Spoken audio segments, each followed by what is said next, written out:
নির্বাচন কমিশন কোনো চাপের কাছে নথি স্বীকার করবে না, আইনের বাইরে দেয়া হবে না কোনো নির্দেশনাও। সকালে ঢাকায় ইউএনওদের নির্বাচনী প্রশিক্ষণে এসব কথা বলেন প্রধান নির্বাচন কমিশনার এএমএম নাসির উদ্দিন। এ সময় নির্বাচন কমিশনার সানাউল্লাহ জানান, আগামী 16 নভেম্বর প্রবাসীদের জন্য ভোটের অ্যাপ উন্মুক্ত করা হবে।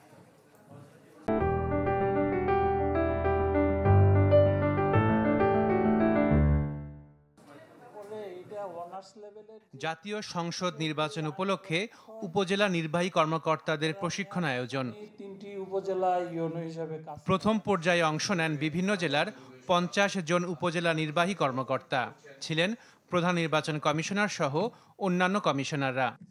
অর্থাৎ আপনারা মাঠে গিয়ে নির্বাচন কমিশনাররা ইউএনওদের উদ্দেশ্যে বলেন, ভোট নিয়ে ভয়ের কিছু নেই, তবে ভালো নির্বাচন করতে না পারলে ভবিষ্যতে নিন্দিত হতে হবে।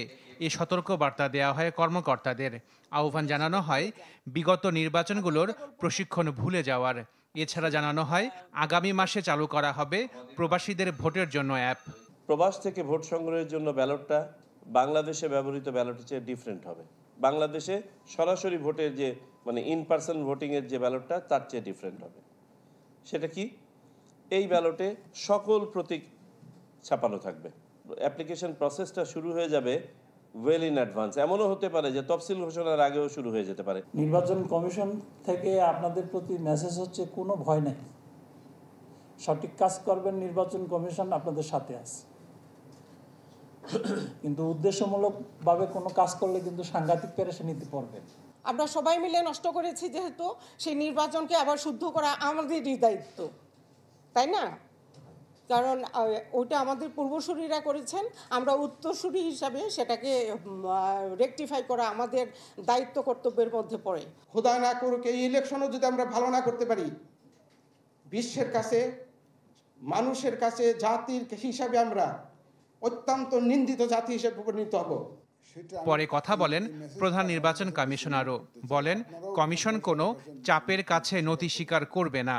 কোনো চাপের কাছে নথি স্বীকার করবেন না এবং সম্পূর্ণভাবে নিজের সিদ্ধান্তে, আইন অনুযায়ী সিদ্ধান্তে অটল থাকবেন।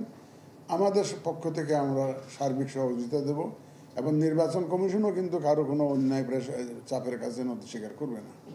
কারণ আমরা আপনাদেরকে অন্যায় কোনো আদেশ দিব না, অন্যায় কোনো হুকুম দিব না। সিইসি আরও বলেন, আইনের বাইরে কোনো নির্দেশনাও দেয়া হবে না। সেই আইন অনুযায়ী আমাদের নির্দেশনা যাবে। আশেকিন প্রিন্স, চ্যানেল 24, ঢাকা।